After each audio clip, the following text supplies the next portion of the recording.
G'day and welcome to the Golfing Greenkeeper podcast. My name is Steve Smith and I'm your host, and it's time once again to journey around Australia and New Zealand for some news for this segment of Dint Golf Solutions and Enview Walking the Fairways. Ladies and gentlemen, it's great to have partners of the podcast, Dint Golf Solutions, joining us once again through Adam Dinty. G'day, Adam. How are you? I'm good, Steve. I'm good, mate. It feels like we're speaking every week at the moment with that Royal Melbourne podcast we did and how well that's been, mate. I've had so many people contact me about that. Oh, that's great. I've had some wonderful comments from people too. It's been amazing. What a journey, right? What a journey, and it's just been incredible. So, very exciting. Thank you again for being involved, and we want people to go and listen to it. It will be tagged in the show notes for those listening. If you haven't heard yet, Royal Melbourne behind the scenes of the Men's Australian Open. It is quite a podcast to wrap your heads around. Now, mate, we've got a couple of things to talk about, but yes. I've been battling with the footy tips. Mate. I'm struggling to make ground on anyone. No, it's impossible. Actually impossible. I think I have one good round in a row, but tell us how we're going, mate. Who's up at the top of the leaderboard of the two footy tipping ladders, please? Let's go with the AFL first. So we've got Mossman Park at the top of the tree. Sensational.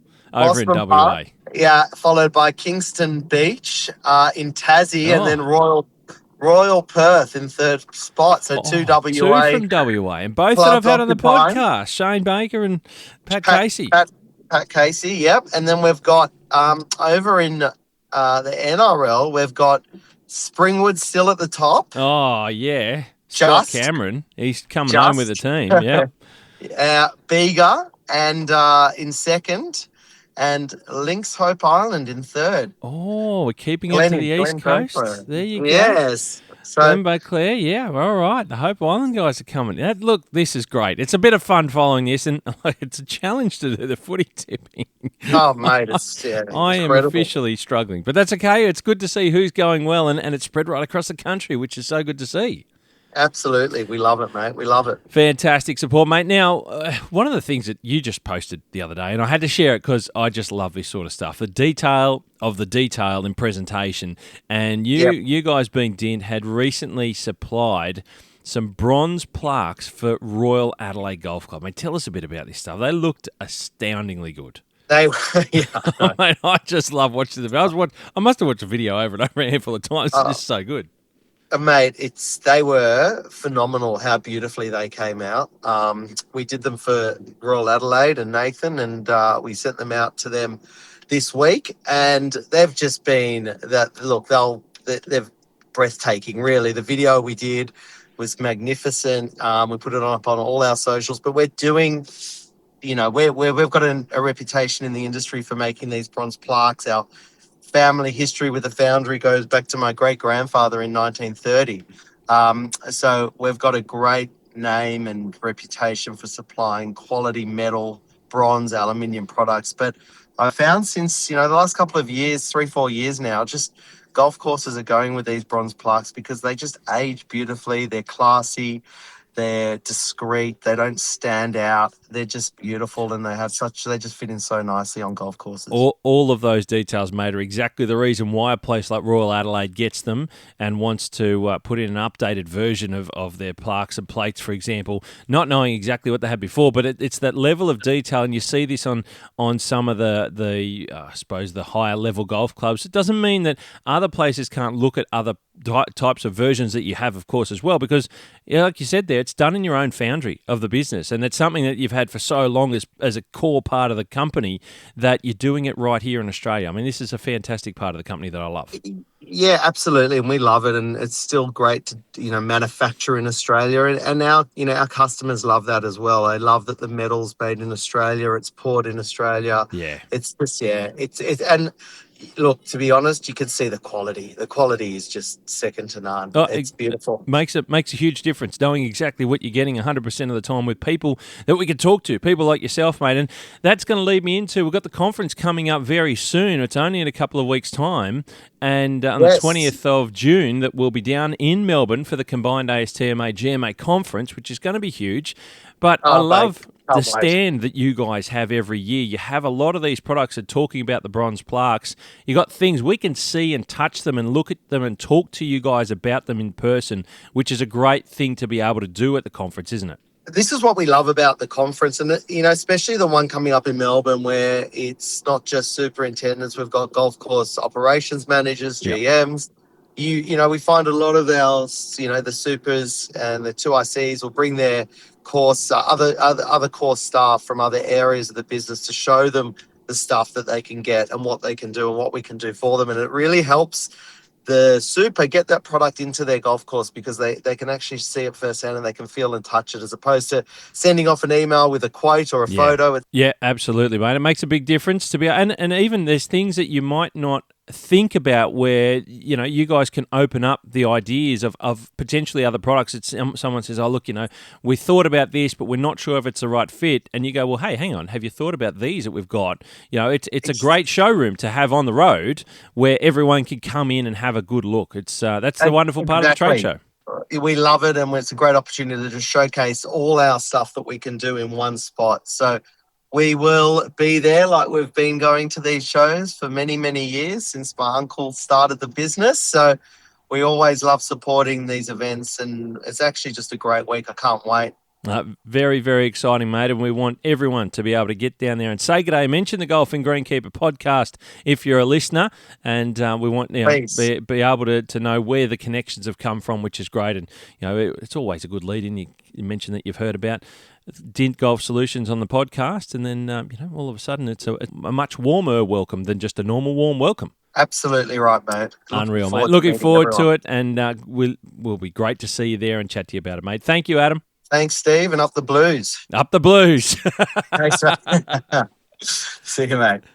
Partners of the podcast is, of course, Enview, and Enview offers you science-based solutions and expert guidance to enhance your turf maintenance. With a focus on improved turf pest control, disease management, and weed control, Enview helps you achieve better, faster, and smarter results.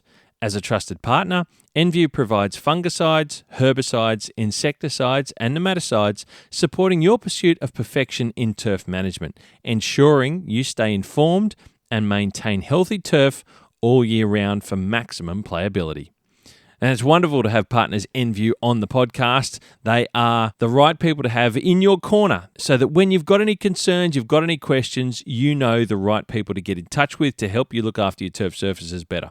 And of course, with the support on the podcast of Yuri Carpro, their technical services manager, we get some wonderful insight. Now, I've got to mention, for those of you going to the ASTMA Turf Conference this year down in Melbourne, and it is only happening in a couple of weeks now, it's not far away, Yuri Carpro is doing a talk. So make sure you've got his talk on your list to go and attend to and listen to.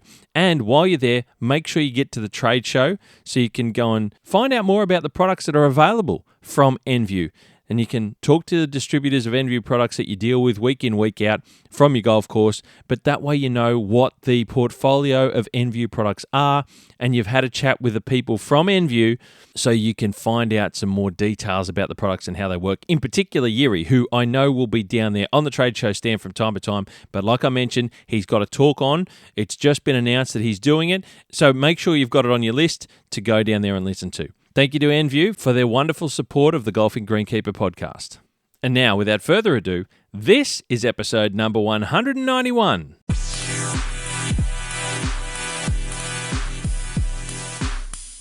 Well, ladies and gentlemen, we start walking the fairways as we cast a gaze across our corner of the planet here in Australia and New Zealand.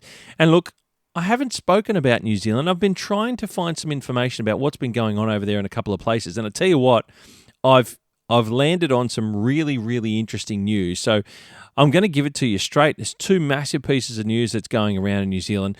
And one of them, we're going to start off walking the fairways with the Hills Golf Club, the famous Hills Golf Club in Arrowtown, just northeast of Queenstown on New Zealand's magnificent South Island. Now, many of you may know, and some of you may not, but many of you know that the Hills Golf Club is owned by the Hill family, and that is of Michael Hill Jewellers is the famous name. And the Hills was originally designed by John Darby and opened for play in 2007. Actually, it opened with a bang in 2007 because that's when they held the New Zealand Open, the same year that they opened the golf course for play, which is a big deal. I've talked about maturity in a golf course before, but here's a great story of the Hills being built by Michael Hill and the Hill family back in 2007, and they hosted the New Zealand on the same year that it opened, which is very impressive indeed.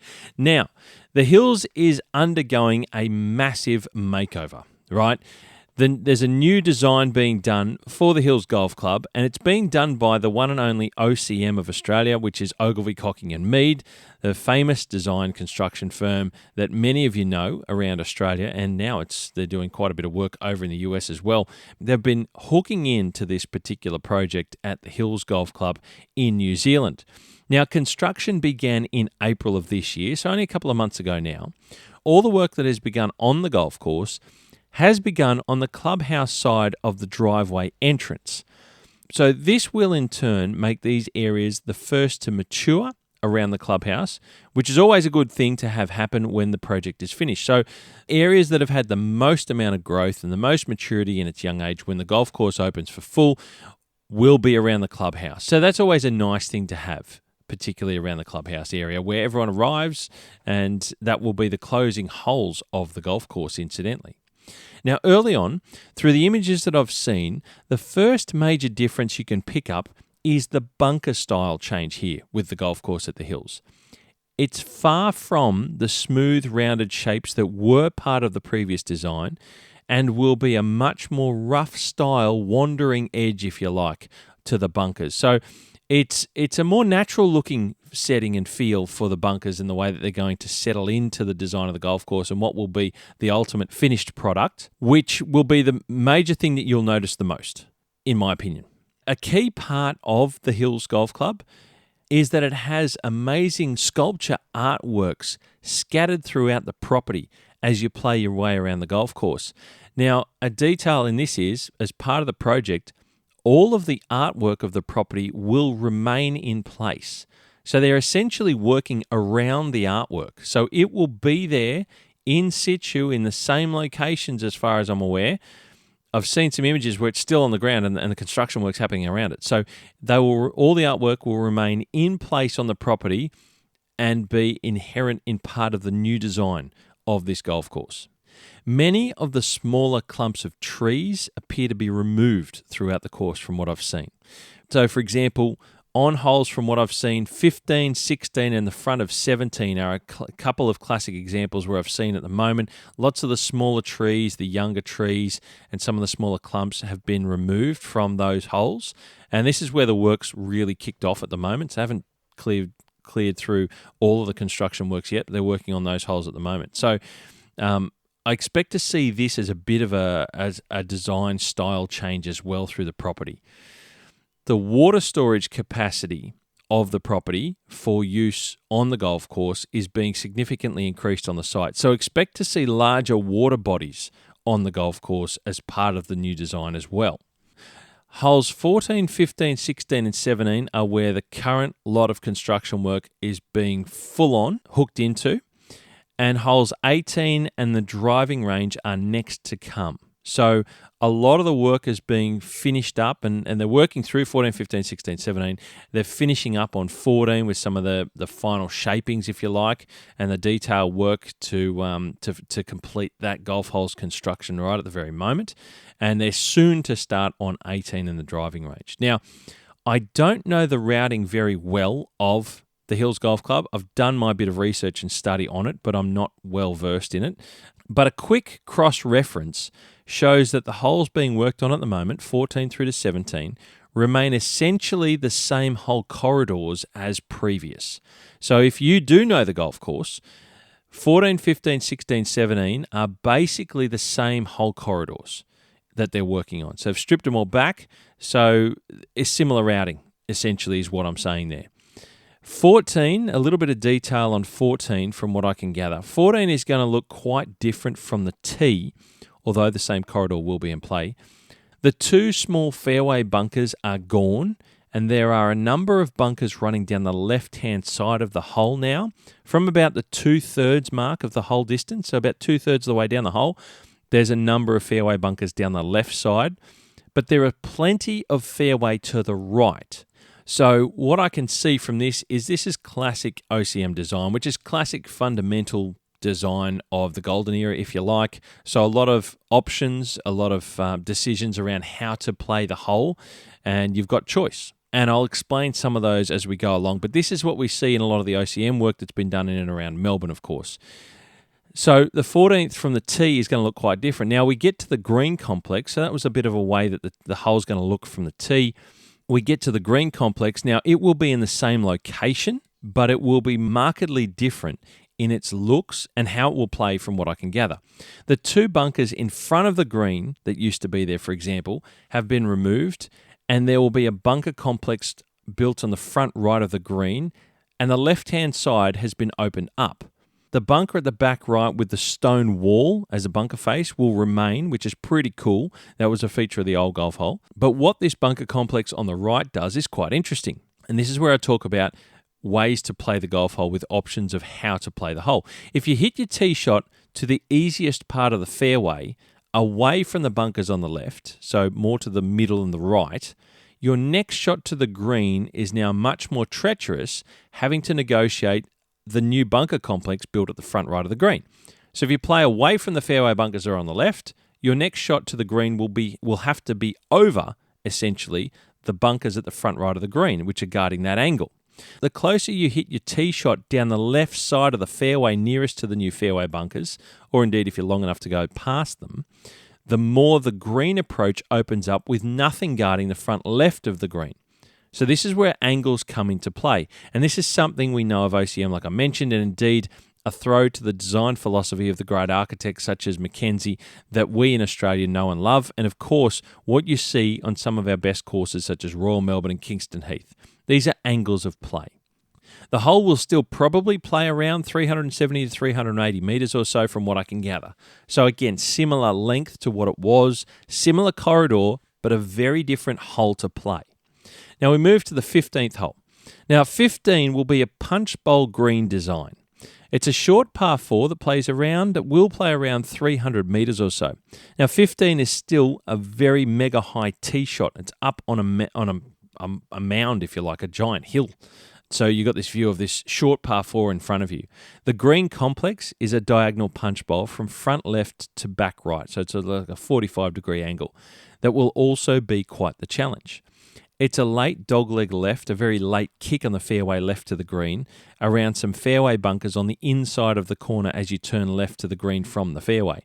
Now, much like 14, the further you hit away from the bunkers to the right, to the safe part of the fairway, the harder the approach shot to the green itself. And in this instance, being a punch bowl, it means that you won't see the green surface at all from the fairway on the right, but you will if you were to go closer to the bunkers coming in on the straighter angle to the punch bowl green itself, where there's only a smaller sort of hump or rise, if you like, in front of the green surface. But when you go away, so the length of the hole on that 45-degree angle is going to have a much larger mound in front of it, so you probably won't see much at all if you're coming in from the right-hand side of the fairway.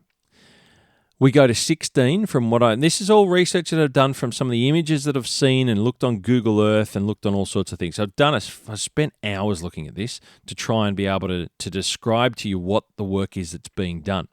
Now, the 16th is a par 3. It's 140 metres long, thereabouts.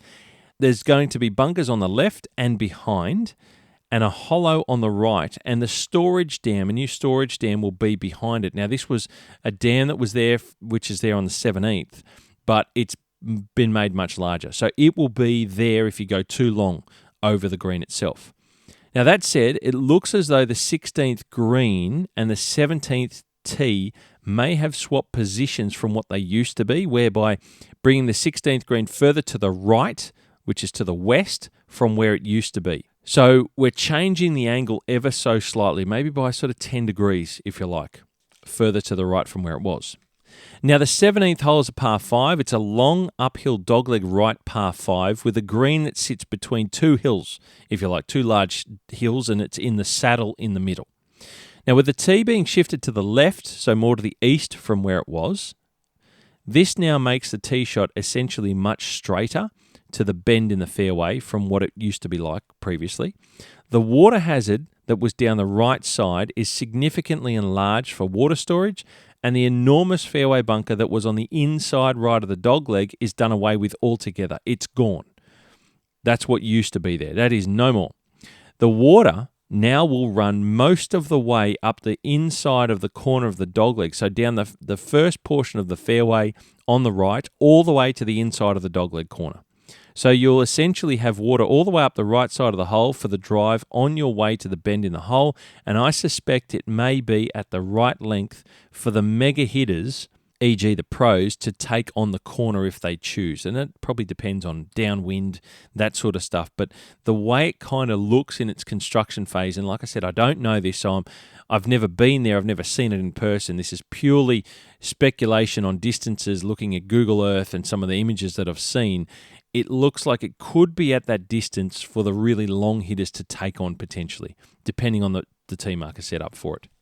So 17 is going to be quite an interesting change on the way you play the first part of that hole.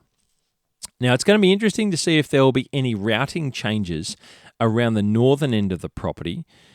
So this is on the other part of the golf course, because there's a little inner loop or a spiral of holes, if you like. So this is quite different to the area that they're working on at the moment.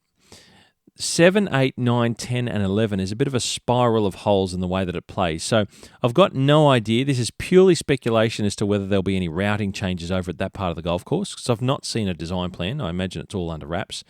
But I'm wondering if that might be brought in by OCM at all. It will be very interesting to follow as this amazing work by OCM unfolds at the hills. And this is great to watch and see what's going on. There's plenty happening at the hills, ladies and gentlemen. I don't know anyone working over that way, actually. So I've got no inside information on that. Like I said, I spent many hours looking at this and trying to decipher what I'm seeing to describe it to you. But that is some of the latest stuff that I have seen, which is only of images that are only a couple of weeks old. There you go. That's the update of what's happening at the hills in New Zealand. Now, there's a bit of a battle happening just north of Christchurch at the former Pegasus Golf Course site. Now, for a quick recap, the Pegasus Golf and Sports Club is located about 25 minutes drive north of Christchurch and closed its doors permanently earlier this year when the company that owned it went into liquidation. Now, the golf course itself already had quite the history. It was originally designed by Society of Australian Golf Course Architects member Christine Kerr of Kura Golf Design as part of a master planned community. In fact, it was New Zealand's first greenfield master planned town. It opened in 2009 and held the New Zealand Women's Open in 2010 and 2011, and in 2012 held the Ladies Golf Open, which was a co-sanctioned event with the LET and the Australian LPG. So it was quite a golf course and had quite the name. So what's all the hubbub about? Now, the private company that bought the full 77-hectare site is looking to rezone it altogether and turn it from a golf course, which is now just open space essentially because it's not a functioning operating golf course. They want to turn it into housing. Now, after all, that's what developers do when they buy sites like this. They want to turn it around and make some serious cash out of it. But what has happened is that the local community have lost their altogether about it and are trying to band together their own group to now buy the property back from the developer. Now, the local community have got some local and national politicians involved, along with some big names such as Sir Richard Hadley.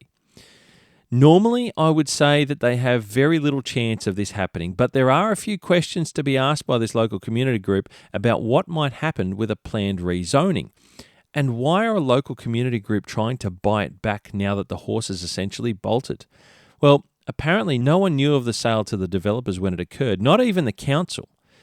But it's not uncommon for developers to be all over insolvencies like this and swoop in and grab a good deal. And by good deal, 77-hectare site, the sale was for a rumoured $6 to $7 million. So play money essentially in this particular world. So the community think the developer will struggle to get any sort of rezoning and subsequent housing approved based on the local sentiment and the opposition to the idea. So they're ready to offer to buy it back off them and invest in it as a golf course again.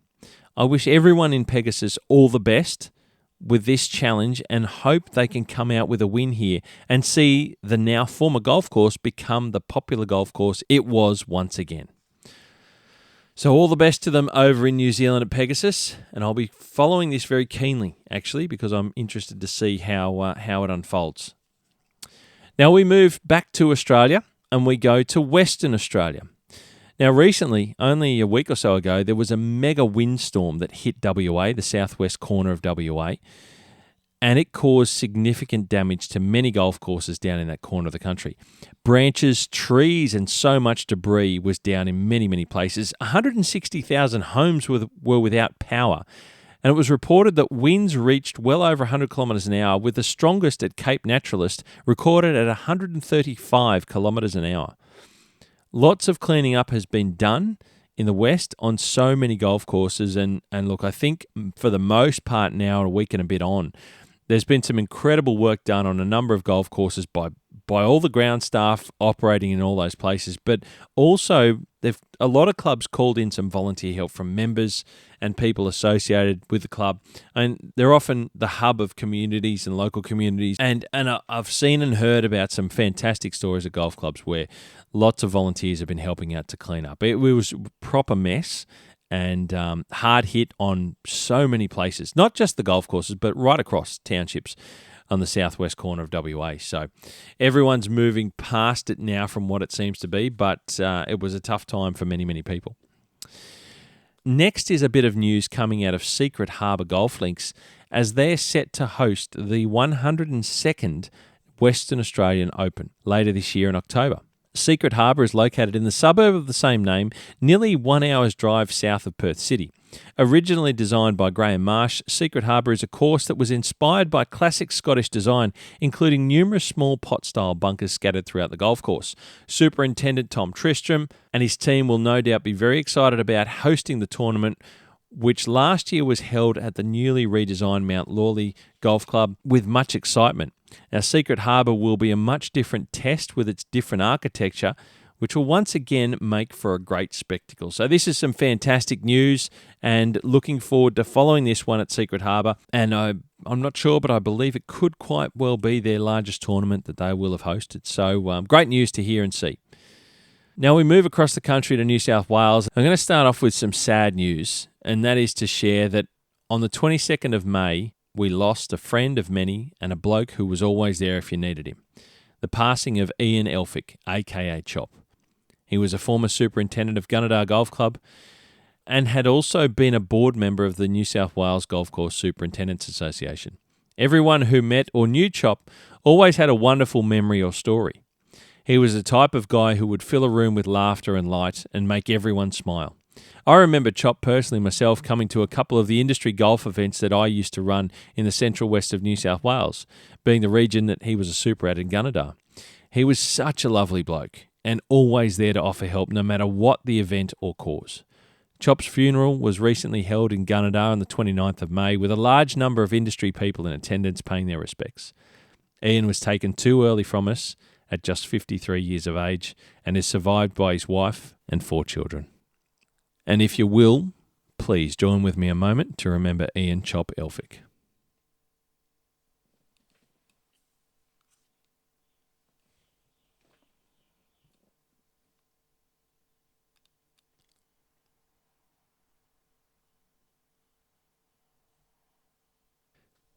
Now, the next bit of news that we have coming from New South Wales is Bingara Gorge Golf Course in the southwest of Sydney.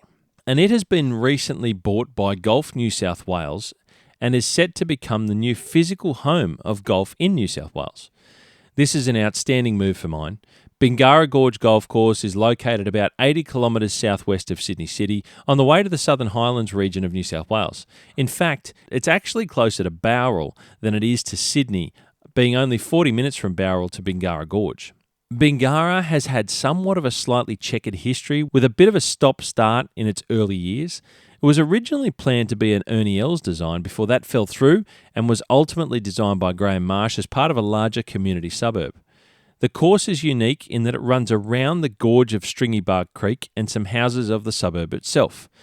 One of the highlights of the design is the 16th hole, which is a par 3 that literally plays across the gorge. Now, I've not been there before or seen the course, but a good look at Google Earth shows a pretty bloody good golf course that is worth being excited about. Now, a part of this purchase is it will allow the golf course of Bingara Gorge to finally be completed. And by that I mean the remaining bugbear are the 2 internal bridges across another part of the gorge itself, which has taken forever to get approval. So much so that the course was finished, but the front 9 and practice fairway have not been able to be open to the public for play, as you can't get across the gorge at all in this particular area.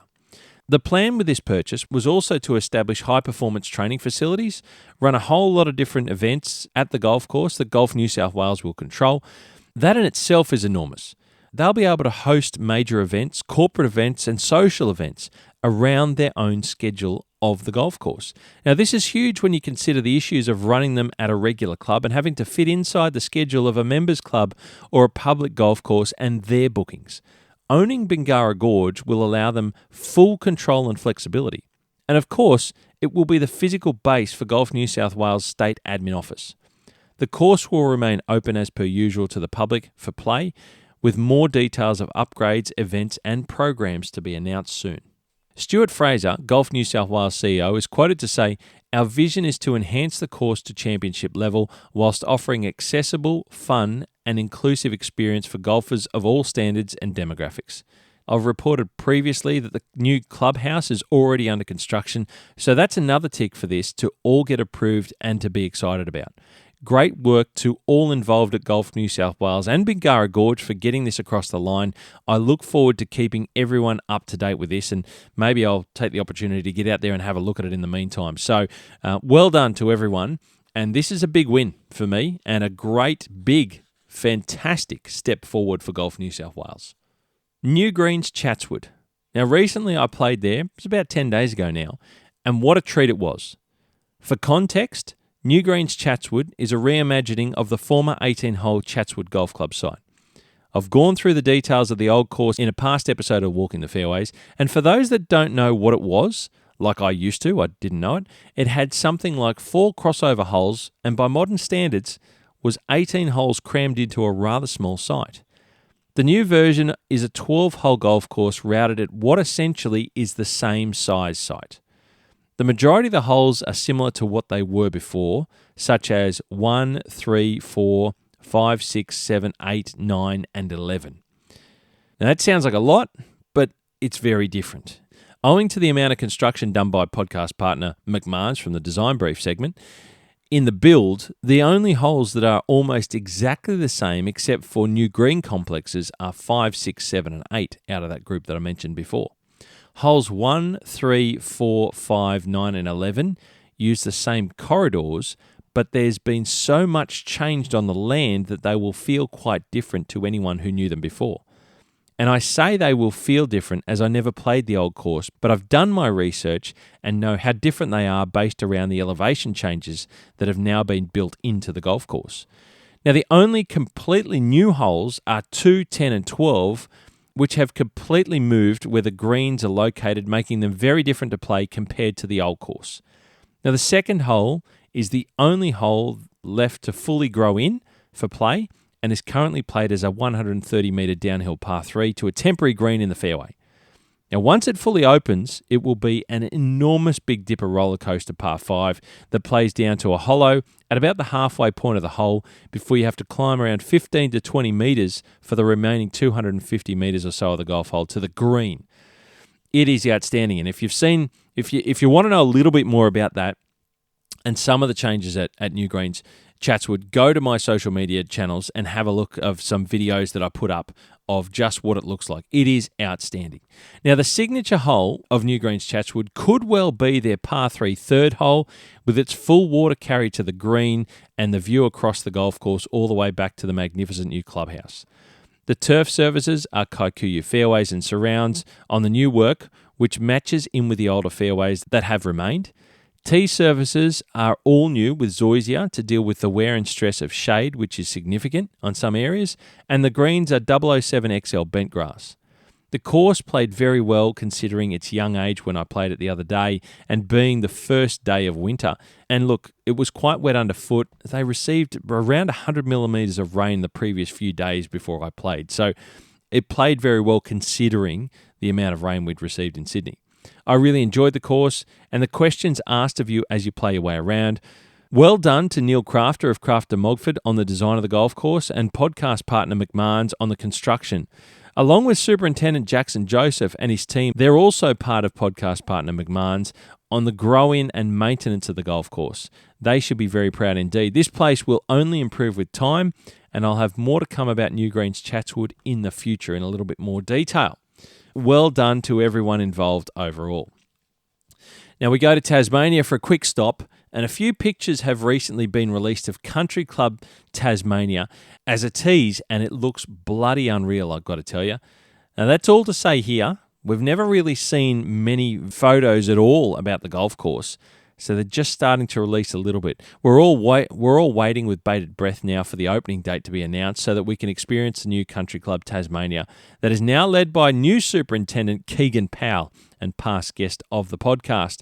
So congratulations to Keegan and to Country Club Tasmania. And we know it's getting close and they're starting to slowly drip feed some things for us to just keep us drooling because it looks very, very impressive. So we'll keep an eye on that one, and when there's more to come, I will let you know. Now we move to the state of Victoria. Whilst down in Victoria to record a new segment of John Deere Golf Keeper of the Greens, I had the opportunity to call in and catch up with some friends, being Glenn Stewart and Ben Payne at Peninsula Kingswood. Now you might recall Glenn from a past segment of Keeper of the Greens, which will be tagged in the show notes, but both Glenn and Ben are just wonderful people, and I love taking the time not only to catch up with those guys, but also any chance to see PK. I also got the chance to meet a couple of the team members, including Mitch Driver, which is always nice to meet some of the team down there at PK. They're all just bloody wonderful people. Now, I think it's been a year or so since I saw the course last, and I'm here to tell you that it is as good as ever. The turf surfaces were bloody outstanding everywhere, and I mean everywhere.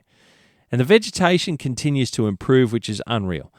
I wanted to put this in Walking the Fairways as I don't shy away from the fact that I'm a huge fan of PK. It's just, well, I guess it's just bloody incredible is what it is. Now that's a completely unsolicited plug, and I don't care because every time, and I mean every time I see the property, I'm just blown away by it. It's just that good. If you've been there, you know what I'm talking about. And if you haven't, well, you're just missing out. So get your shit together. And I'll be honest with you, there will be more to come from PK soon. It will be later in the year, but we're talking about it at the moment. So keep that one in your back pocket for the time being. PK's coming up in the future with a little bit more information. Now, also whilst in Melbourne, I got in touch with Lee Yanner, course manager of the National Golf Club. Now, Lee was kind enough to show me around the newly opened Long Island Golf Course, which is right next door to PK. This is the newly redesigned course by OCM, that's Ogilvy, Cocking and Mead, as you heard me mention before, which is made up of 3 different course routings on the one property. Now, it used to be an 18-hole golf course, but is now 3 different 18-hole routings. How is this possible, you might say? Well, there's now 21 greens built on the site, and they change which holes are played to create 3 different golf courses, now officially called the Original, which is a par 72 and is the longest, the Farm, which is also a par 72 and is the second longest, and the Track, which is a par 70 and the shortest of the 3 routings. Now, I've been following this since inception and since the announcement by OCM of this unique design. I thought it was an incredibly creative concept, but I wasn't sure how it would work on the ground and indeed if it would work at all. Well, after having seen it just a couple of weeks ago, I can tell you categorically, in my opinion, that it is fan-bloody-tastic. On the ground, it's actually quite exceptional. Now, there's a few things I won't talk about just yet because I wasn't there to do a Walking the Fairway segment. Otherwise, I would have asked Lee to be on the podcast. But some things I will talk about that you can see on their website and you can see it on Google Earth. So to begin with, there's an entirely new practice putting green outside the clubhouse and pro shop, including a Himalayas putting green, and it's awesome. There's a new short game practice area in place of where there used to be a couple of bowling greens near the road.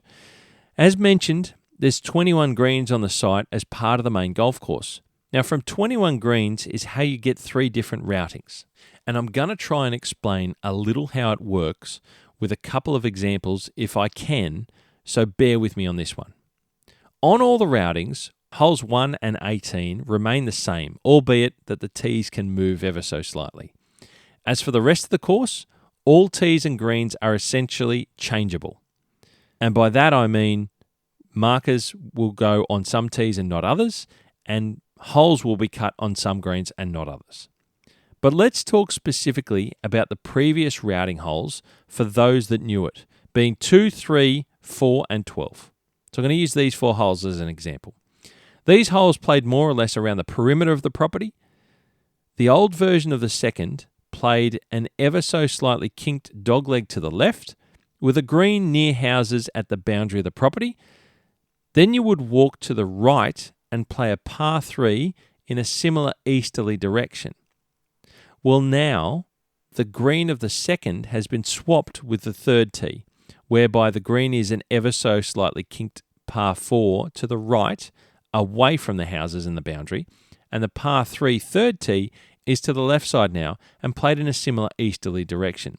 But the real difference here is that the fairway has been cut from the beginning of the second hole, so at the second tee, all the way through the 2 holes to the third green, basically like a linked fairway if you like.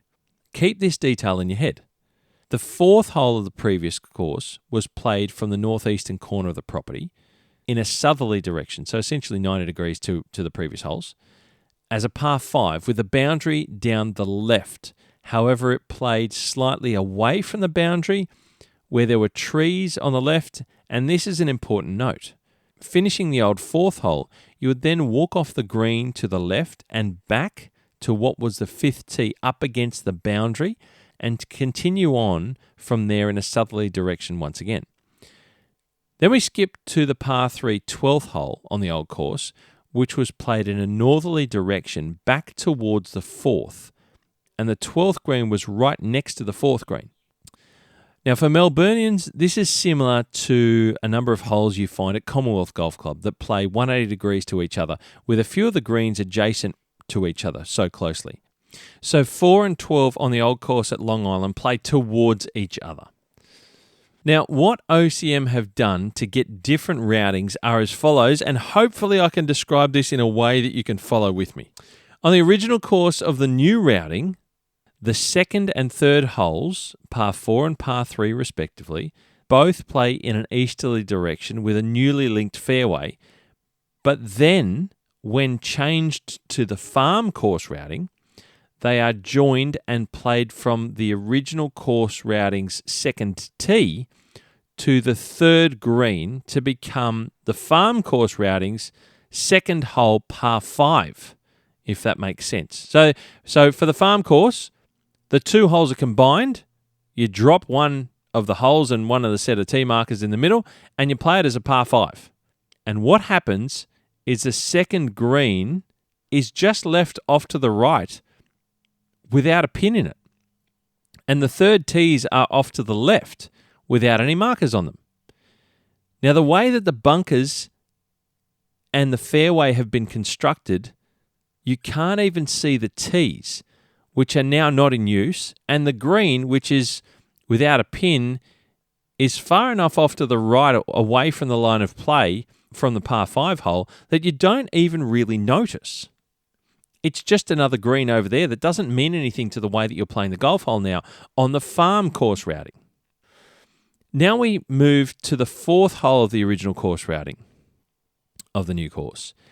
It is still played as a par 5, but when you change to the farm course routing, OCM have built a new green off to the left about 2/3 of the way down the hole, where the original hole was played away from the boundary, they've built a green off to the left. It's like a fork in the road, and you play to the left as a par 4 from being a par 5 straight ahead on the original course. Now, the reason why this works is that there are no houses near this boundary. And in fact, it neighbours the Peninsula Kingswood golf course at this point, although you don't see PK from the trees that are along the boundary itself.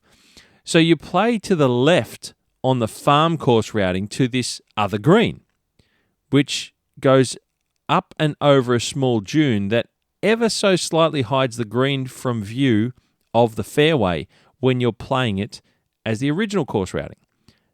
Now, this again is where the design on the ground by OCM is done so well, as the dune does two things.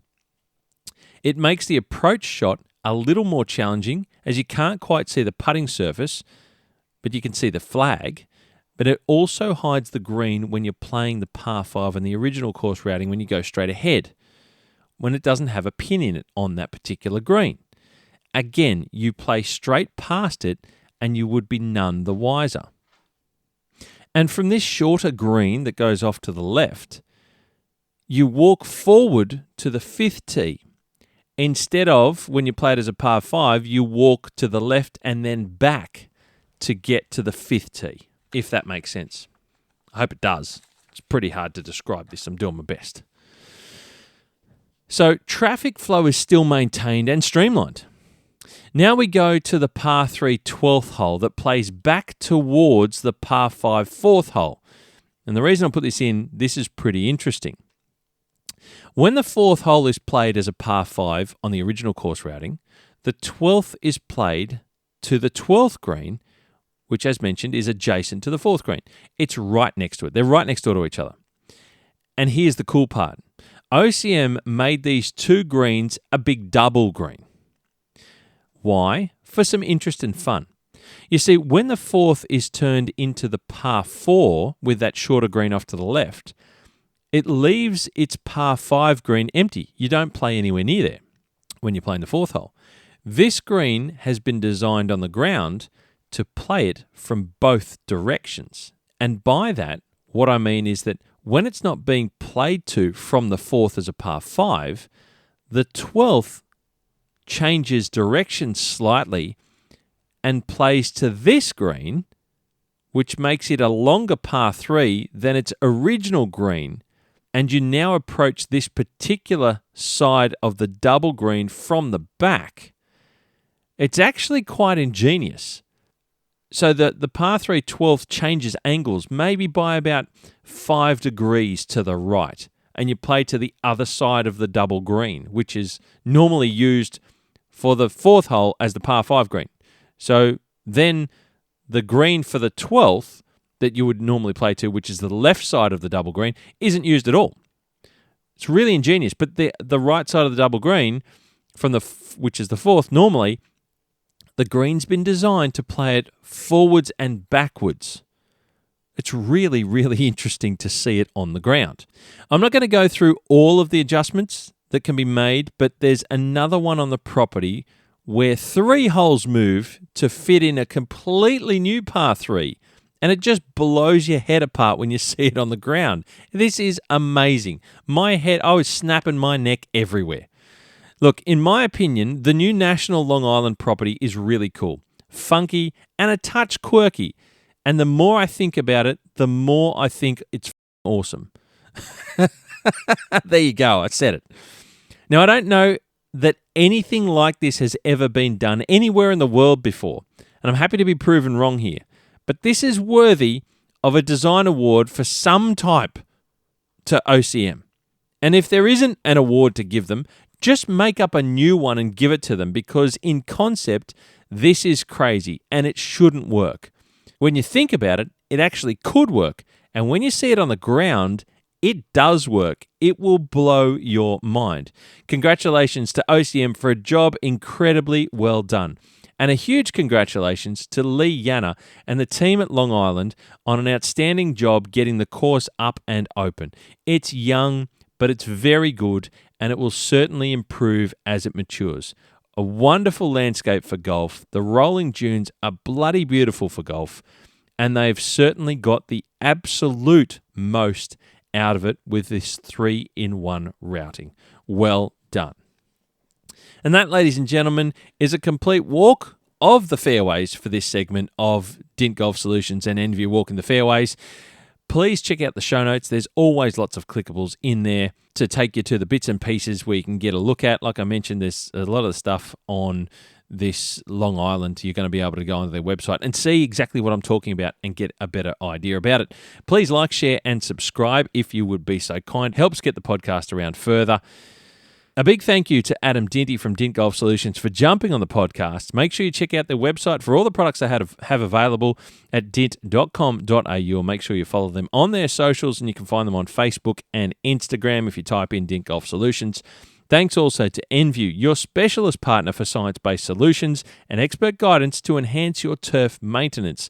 It's nothing better than having the best products in your back pocket, and that's what Enview can help you with when you're looking to improve and enhance your turf surfaces. Go to enview.com.au, that's envu.com.au, and check out the Turf and Ornamentals page for more about their products that can help you look after your turf. Clickables in the show notes, so make sure you check them out. And of course, I want you to check out both partners, Dint and Enview, at the Turf Trade Show at the National ASTMA Turf Conference in Melbourne in a couple of weeks' time.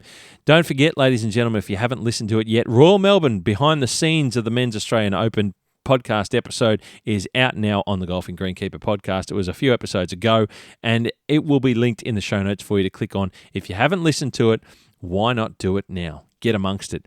Ladies and gentlemen, I look forward to catching up with you at the Turf Conference in Melbourne in a couple of weeks' time. You hit them clean, we'll keep them green, and I'll catch up with you very soon.